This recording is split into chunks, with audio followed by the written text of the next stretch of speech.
Guys আসসালামু আলাইকুম। নতুন একটি ব্লগ আপনাদের সবাইকে ওয়েলকাম। সো এখন যাচ্ছি বাইরে অ্যান্ড হয়তো বা সন্ধ্যার দিকে কিংবা বিকেল দিকে আমার মায়ের বাসায় যাবো, একটু কাজ আছে।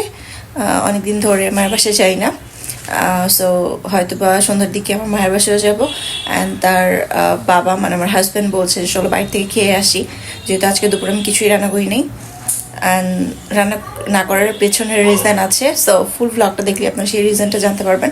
সো সাথেই থাকুন অথর্স লাইফস্টাইল ইউটিউব চ্যানেল এবং ফেসবুক পেজের। অ্যান্ড আজকে বাইরে প্রচণ্ড হচ্ছে শীত না থাকলেও মোটামুটি ভালোই হচ্ছে গরম পড়েছে। সো হয়তো বা সন্ধ্যার দিকে গরম পড়বে, কিন্তু তারপর আমি এই শলটা নিয়ে নিয়েছি কজ বাইরে এখন সেরকম ঠান্ডা নেই। সো সন্ধ্যার দিকে দেখা যাক কী হয়। আর সন্ধ্যা রাত পর্যন্ত হয়তো বা বাইরে থাকবো না। সো সাথেই থাকুন আমার সাথে। অ্যান্ড এই হচ্ছে আমার বুড়ি, সে হচ্ছে সামনে এসছে আপনাদের সাথে একটু হাই দিবে। সো এই যে হরিণ, এই যে আসো আসো আসো, তুমি চলে যাচ্ছ কেন? হাই দাও। হাই, বলো সাথে থাকুন। সাথে থাকুন। হাই বুড়ি। আবিয়া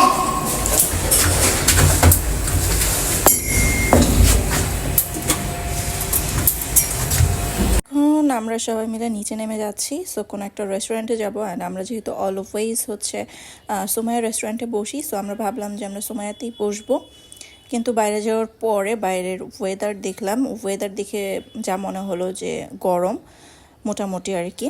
সো হয়তো বা আমার সাথে এই শালটা নিয়ে আসা ঠিক হয়নি, এগুলো মনে মনে বলছিলাম। আর তারপর রিক্সার জন্য ওয়েট করতে করতে সামনের দিকে এগোচ্ছিলাম, কজ রিক্সা এখানে নেই।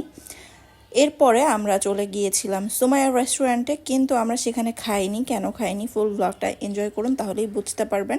অ্যান্ড পরবর্তীতে আমরা কোথাও বসি নাই। আমার মুড এতটাই খারাপ হয়ে গিয়েছিল যে লাঞ্চ করতে যাব, কিন্তু আমরা লাঞ্চ না করে বাসায় ব্যাক করি। আর আমার খুবই ব্যাড একটা হ্যাবিট আছে, সেটা আপনারা এই ফুল ব্লগটি দেখলেই বুঝতে পারবেন।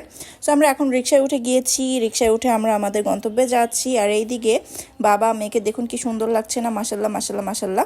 সবাই মাশাল্লাহ বলতে ভুল করবেন না। এবং যারা যারা এখনও আমার ইউটিউব চ্যানেল অথর্স লাইফস্টাইল এবং আমার ফেসবুক পেজ অথর্স লাইফস্টাইলে ফলো করেননি, সাবস্ক্রাইব করেননি, অবশ্যই ফলো এবং সাবস্ক্রাইব করে দিবেন। লাঞ্চ করতে গিয়েছি, যে দেখলাম যে সোমাইয়া রেস্টুরেন্টের অবস্থা খুবই মানে নাজেহাল। নাজেহাল বলতে সেখানে একটা পার্টি হচ্ছে আর আমরা জানতাম না। সো গেলাম কজ যেহেতু এসে পড়েছি, কিন্তু যাওয়ার পরে দেখলাম যে ওখানে খাবার হতে মানে আমাদেরকে দিতে একটু টাইম লাগবে, যেহেতু অনেক মানুষ পার্টি হচ্ছে আর তাদের স্টাফও কম। সো আমরা ভাবলাম যে যেহেতু আমরা মানে দুপুর টাইমে এসেছি আর লাঞ্চ করব, সো এখানে ওয়েট না করে আমরা চলে যাই।